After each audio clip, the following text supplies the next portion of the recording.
Hello and welcome to Different Conversations, where every week we'll be delving into the research of one of our academics here at the College of Liberal Arts and Sciences, University of Westminster.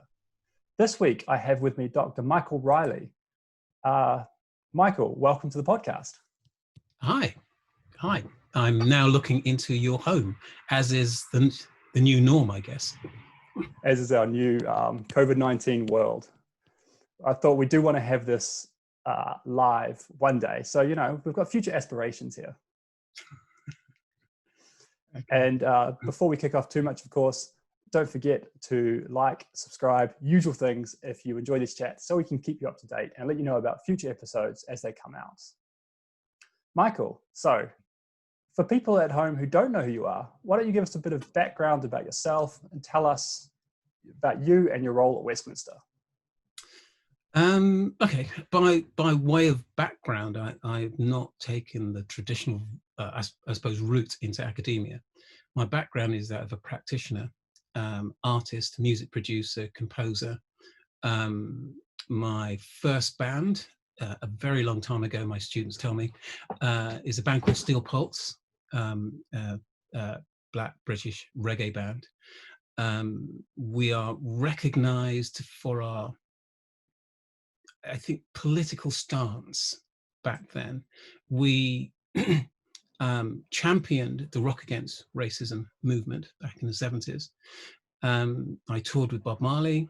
I then formed several bands and outfits, including the UK's first black orchestra.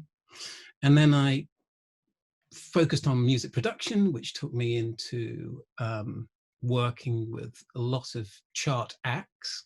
I have gold, platinum, double platinum albums. I have about 3 number ones, about 7 or 8 number ones albums. And on the back of that, I was invited into the university when they were setting up the first commercial music course. And my role almost since then has been looking at the relationship between academic studies around music and bridging that with what the industry is actually looking for in terms of outputs from higher education. I then moved into research, which is looking at the relationship between Black music and culture in the UK, whether that be dance, fashion, language, the music, of course, but culture. How does that work? And in the end of 2016, beginning of 2017, I secured the largest funding from the AHRC to do just that. So that has become a major research project for the last 3 years under the title Base Culture. Now with Base Culture, I then set about challenging what was not there in terms of research and research outputs. The first component of which was looking at how the media and the industry challenged grime music. With that, I developed the Grime Report, as it's now known, in partnership with Ticketmaster. And that report challenged a particular legislation at the time, Form 696, which the police were using to shut down grime concerts, and we were successful. So we actually changed legislation with our very first report. In 2018, I established the largest ever exhibition on the subject using Ambika P3. Same year, we launched the website, which is now a major resource. And in 2019, we launched the Base Culture documentary. So that's pretty much brings me up to date. I say pretty much because there's a lot of other stuff still going on. I think I say this every time I talk to anyone, every week. But so that's it then. I mean, when do you sleep? This is so much work, and it's such amazing work as well. I think if you start out as freelance, you have kind of 2 resting positions. One is just after you've got the next job and whilst doing the job. In between that, it's a complete meltdown, panic about finishing the job and getting the next job. And so you don't you don't have a 9 till 5 mentality. In our industry, it was just get the job done. I think body clock was broken decades ago. So it means that I don't see weekdays and I don't see 9 till 5, which is not a good thing. I'm not saying this is, in any way best practice, but in response to the question, how do you get things done? I have a problem with saying no. And like every academic, I think.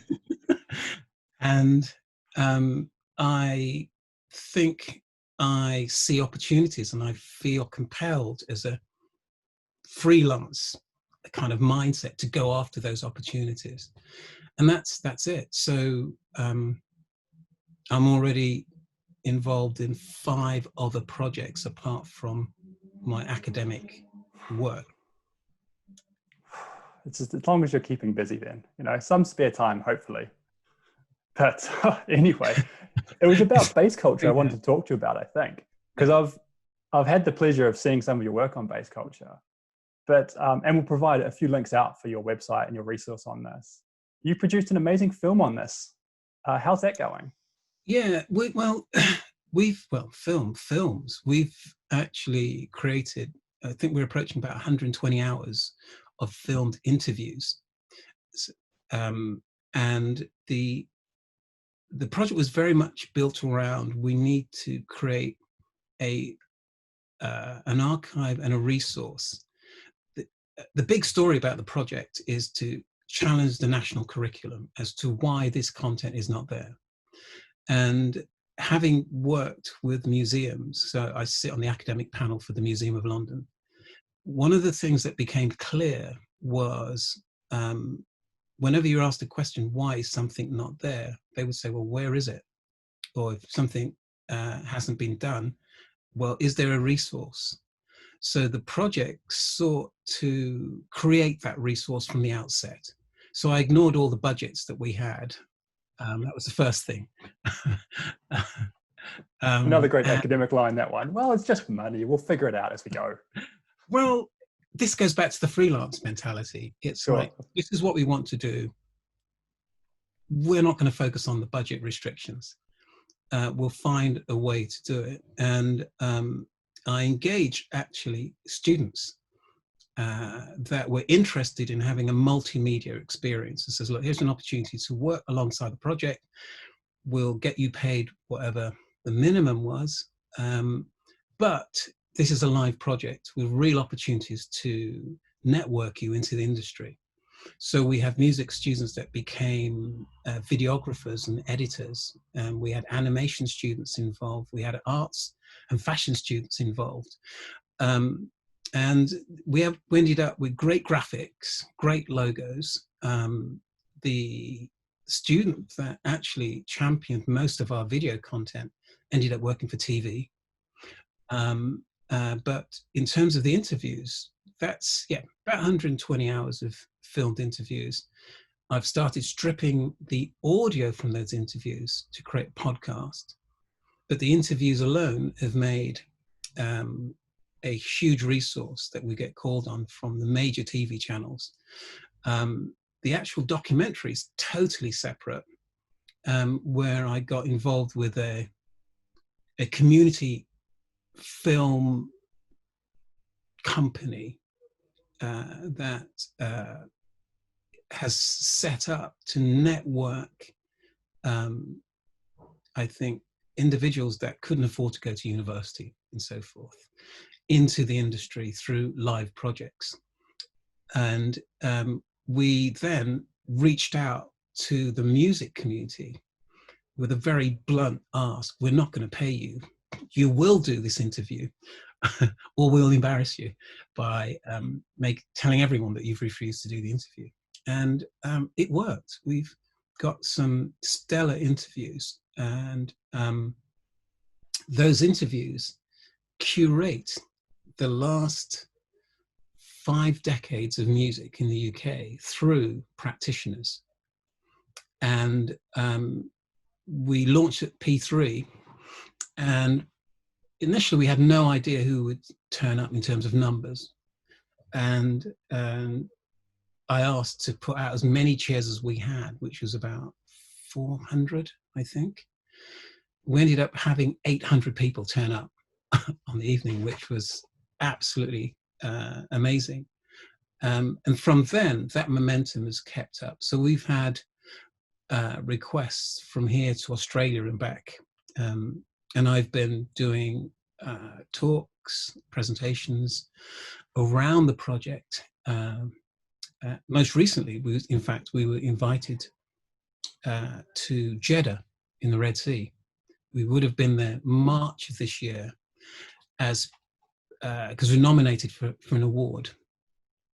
But as COVID would have it, or not, as the case may be, that had to be cancelled or postponed. But we've picked up a lot of international interest now.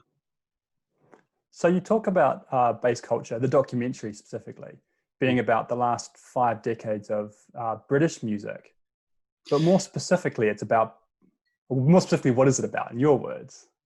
Well, British music is the way to describe it. If you wanted to be more focused, you might say Black British music. And then we'd go into a whole discourse as to what is Black in British. But essentially, it is British popular music, where the key catalyst or dominant creative component in that originates within the Black community. And so we're looking at genres that go back to the 70s, the first of which would have been Lovers Rock, which originated in the UK.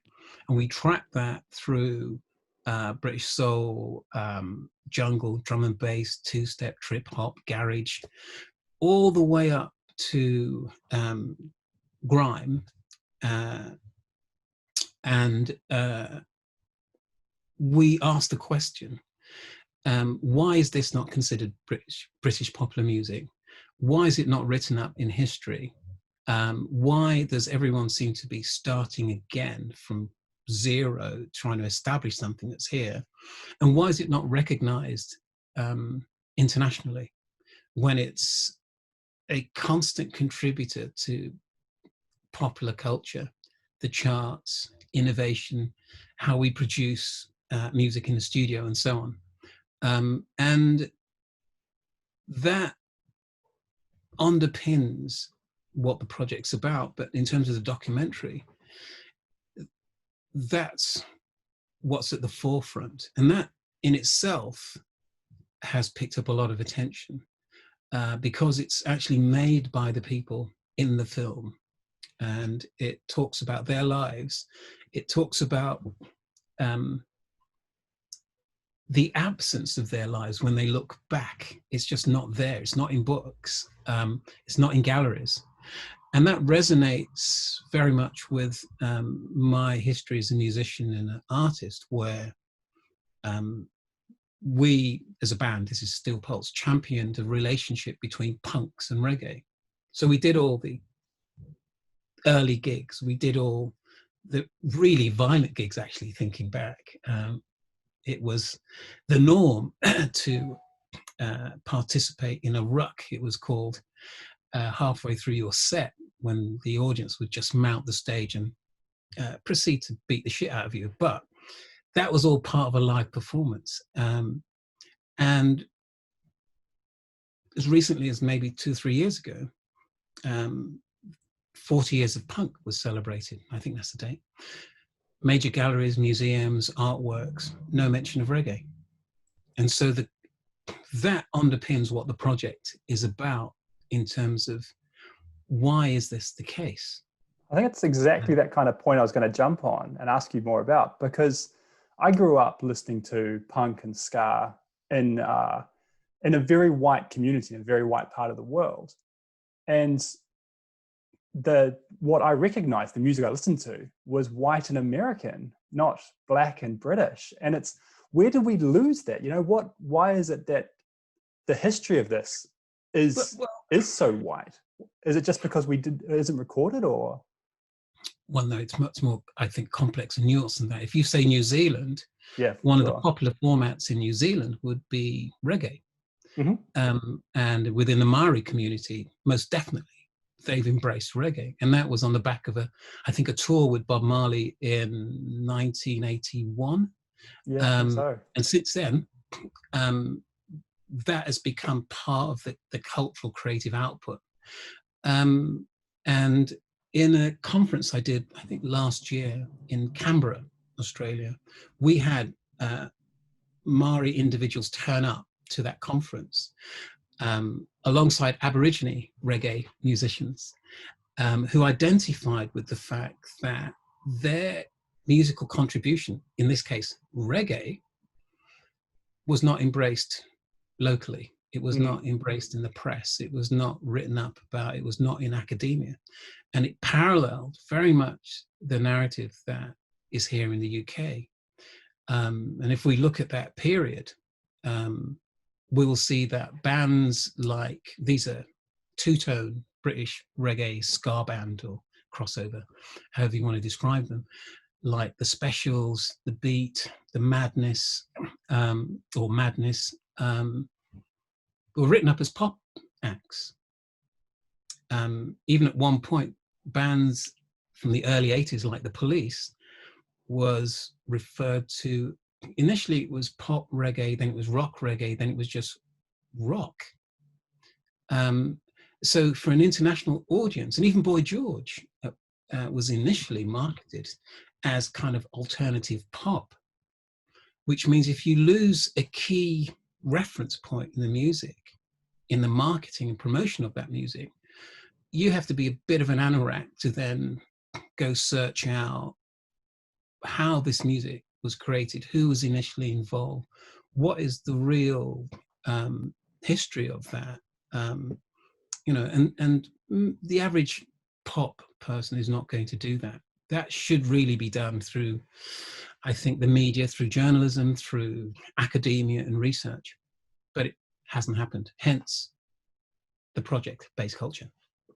I guess it connects to where we are now in terms of questions being asked about Black Lives Matter. And often the response is, to, when anyone says Black Lives Matter, there's a knee-jerk response from many members of the community to say, well, don't all lives matter? Or white lives matter too? Which I find interesting in that, certainly from a creative perspective, all lives matter, and each individual life matters. But in terms of developing a creative career, what you'll find is certain challenges by sections of the community, the wider community, that directly impact on your ability to create and to have a creative life or existence. And that challenge in terms of how you've arrived at this particular creative output, what are the pressures you're under, what are the challenges that has informed the message in your music, your lyrics, or why have you created this genre? If you drill down into the history of America or the history of even the UK, you find that musicians, in this case Black musicians, have had to find alternative ways of creating their music, promoting their music, marketing their music. And in each case, they've reimagined and come up with something slightly different, but it's in an effort to survive. And what they're pushing against is a system that has been in place for centuries that says, we'll accept what we want to accept from you, but, and it's the but, it's a decision we make on this side of the fence.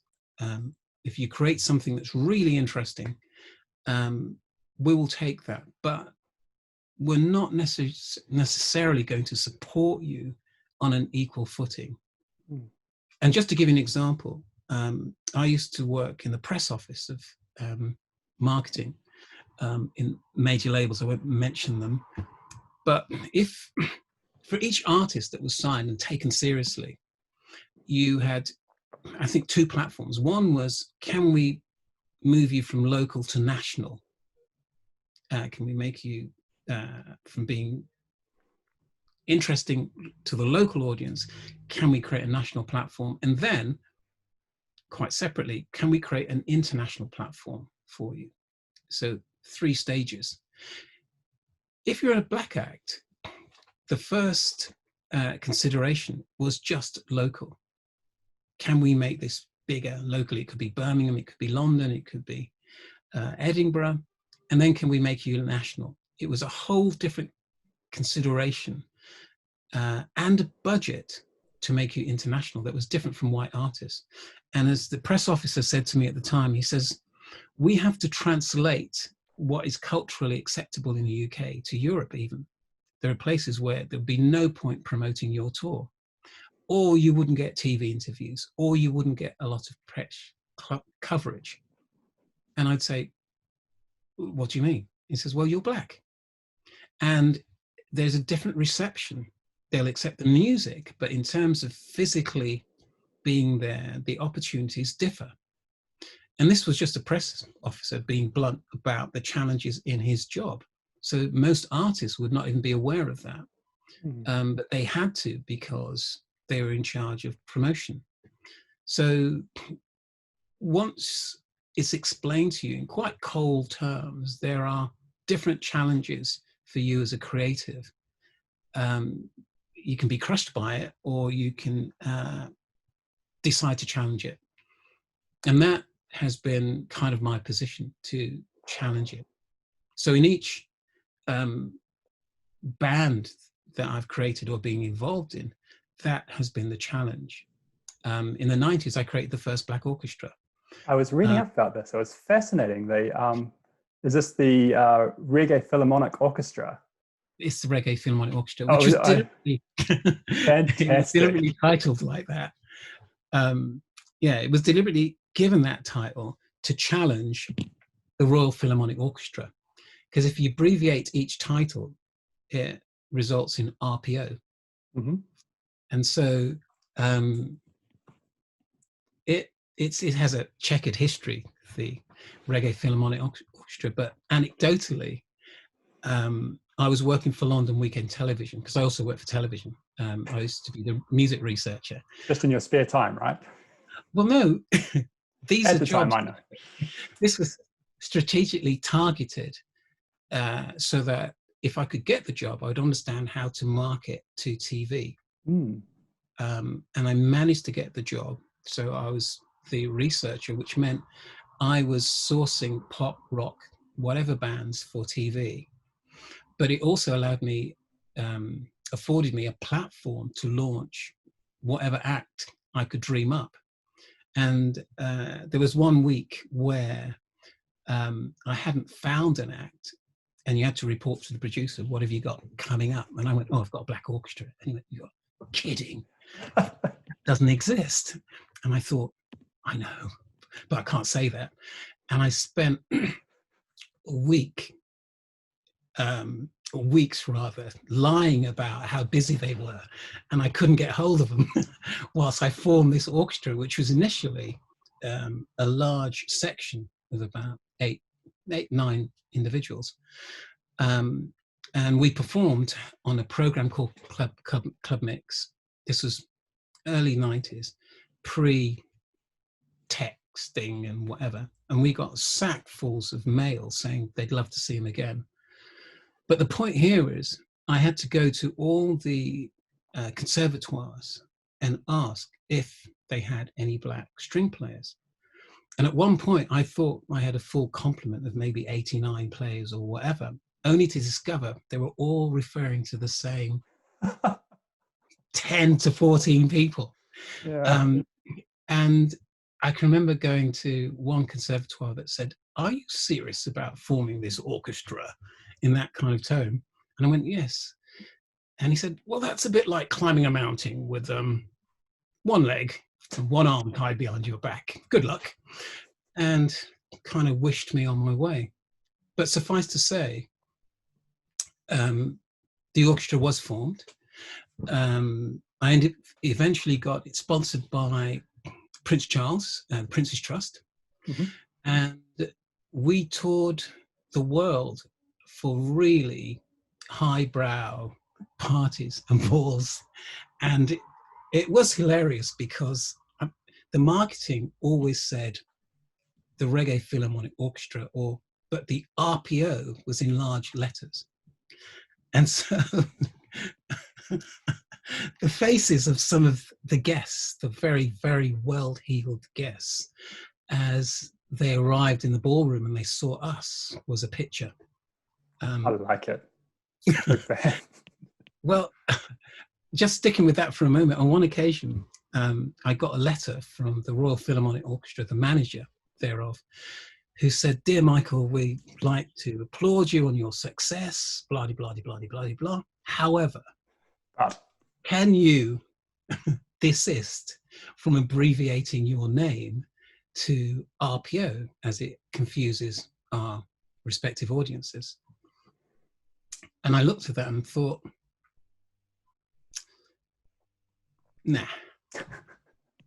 I didn't say that. I was much ruder in my response. And because I knew that each year, the major 4 orchestras would employ this small group of Black musicians to tick a box. Mm-hmm. And on ticking that box, they receive funding, and then those individuals would struggle to get further work. So I wrote back saying, absolutely not. In fact, I'm going to report what you're actually doing.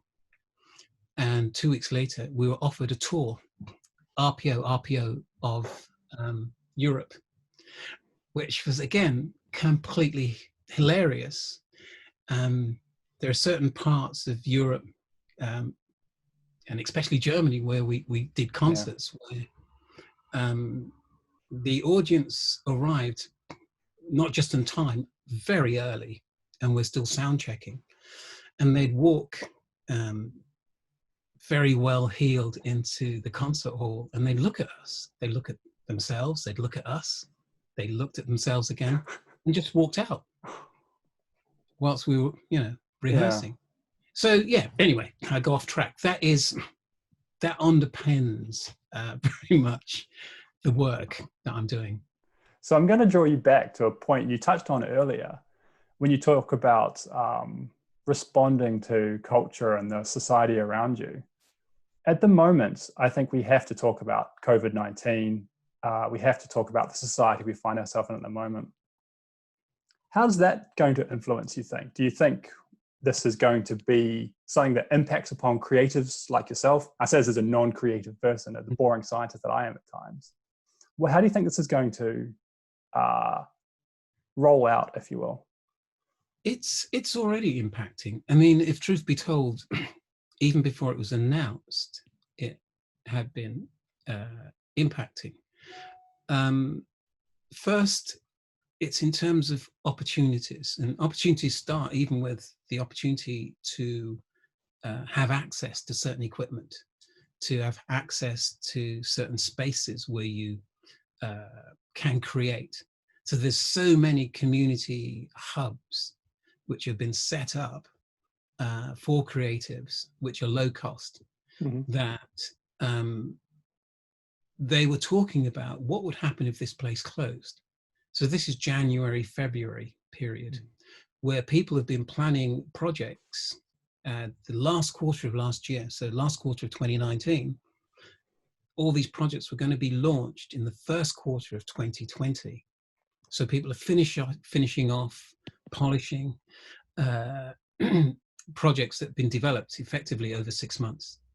And within certainly the BME community, these are hard-won projects. And then they're told their venue, their space is going to close. They have no access to the same equipment, the facilities. In some cases, the work that had been initiated, they have no access to. just generally for creatives, it's as much to do with your mindset as it is to do with your creative output. So for some, it's energized them to create something in response to the situation. And for those individuals, it's been quite healthy because it's become the fuel, the driver that energizes, that informs that creativity. For others, it's been absolutely devastating. And it starts with perhaps a death in the family or a near friend, then another death. On a personal note, I've already contributed to about 2 obituaries. We have researchers that are part of the base culture where her mom died in Northwick Park Hospital. Mm. We have musicians who are part of the collection of interviewees that have died.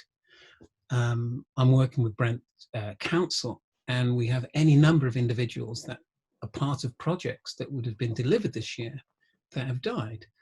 From an arts perspective, the individuals who were fortunate enough to have filled in an application and finally got some money, and that project would have been delivered at some point this year, it's not going to happen. So, as I said, on one hand, it's been absolutely crushing and devastating. On the other hand, it's been somewhat productive and creative. But I think it really depends on so many things. And one of those things is where you are in your career, what age you are, and your location. And again, from that standpoint, I think for the younger generation, and I say millennials, Generation Z, it's been an opportunity for many to reorientate themselves. And a lot of that reorientation has gone online. But that has proven challenging in many ways as well. It's not all about creating content within the digital arena. And to give you an anecdotal example, my son went to the march last week. We told him not to go. He's studying art, fashion and business. And he created a stencil of a fist, which he then went around stenciling everyone that would allow him to stencil. 2 days later, he's got 6.3 million followers. So he's trending. On the back of that, he's been offered everything from clothes to a shop out of which he can do his stenciling in central London. And the question was, how do you respond to that emotionally? It's not real in one context. The people that are saying, oh, we love you, who's going through all the comments.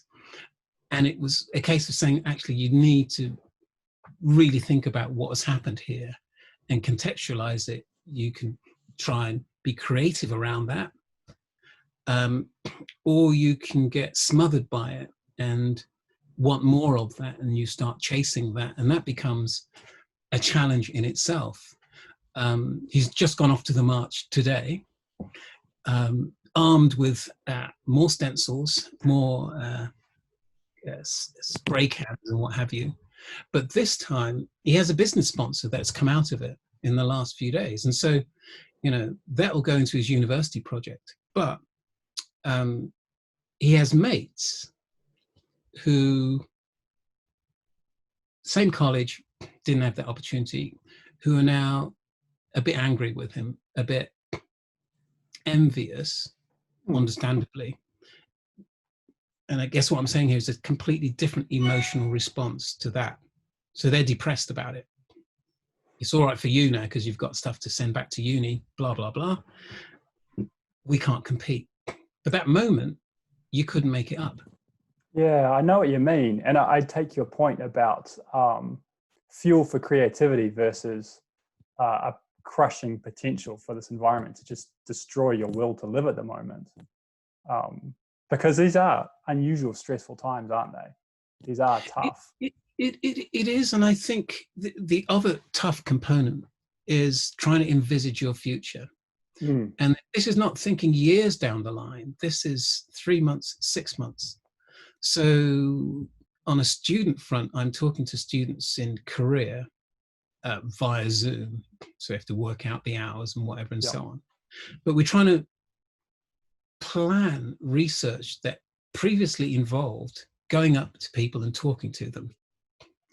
And you can't do that now. So, but the whole project's already shaped. We can't, reinvent the project. So it's trying to be inventive around and what's already there to produce an output and still get a really good grade. The first point is this individual's now a few thousand miles away, and the project was based in the UK. The people they were going to contact are all over the place now, and people are not responding in the same way. So it's trying to keep the spirits up and say, look, this is possible. We can go online. We can develop questionnaires. It can still work. But looking further down the line, it's, I'm not sure I'm going to continue because it was about being in the UK. It was about developing a career. I'm not sure that opportunity exists in the same way. So people are stalling, hoping that everything will suddenly go back to a norm. And I think creatively, whether you're a student or a professional, trying to second guess the next 3 to 6 months, as a creative, that's difficult. And so one of the flip sides is people just bury themselves in work. Yeah. I think we recognize that in our world, absolutely. And I do like that. There's a downside. We shouldn't call that an upside in academia, should we? I do like the term stalling, though. It does feel like that sometimes, doesn't it? That we are just kind of waiting to see what next. What else has 2020 got for us at this point? We're stalling, but I think as a creative, stalling provides, for me, another opportunity. So I've already applied for another, in the process of another research bid, which is specifically looking at the impact on the creative community. And that's because if you're really active, you feel that tension that you're up against in terms of, it might be, I need more ink for the printer. As simple as that. And can I go to the shop? Can they post it? How long does it take? What rules are current today, in terms of lockdown and so forth? It's also, I think, in terms of what's happening right now, I think an opportunity to create new relationships. This is creative relationships. There's a new, I think, feeling out there in terms of types of collaborations that should take place. And I think a new thought process in terms of the types of outputs that we might want to create, and where those creative outputs should take place. And even as recently as this week, I've been in email transactions with the Museum of London, even about the statues, and whether they should be moved inside to create a new narrative, new story, new research exhibition, or they should just be stored. So there's, I think there is a positive if you can see it. Yeah, I do take the point. I do. Yeah. But you have to be able to see it. Yeah, absolutely. And I'm going to pick up on something you said just as a last quick question. I think a theme coming out of this chat that I hadn't expected was creating relationships in your world and in your creative world. So for people listening who look at your career, who go, this is an amazing musician, who's a producer, a writer, who's done so much, who's ended up in academia and continuing to do such amazing things. The relationships you created, and you're encouraging others to create relationships through their work. That seems to be what I'm taking as your core message here. Would you agree with that? I would agree with that. And I would also say, I'd go one step beyond that.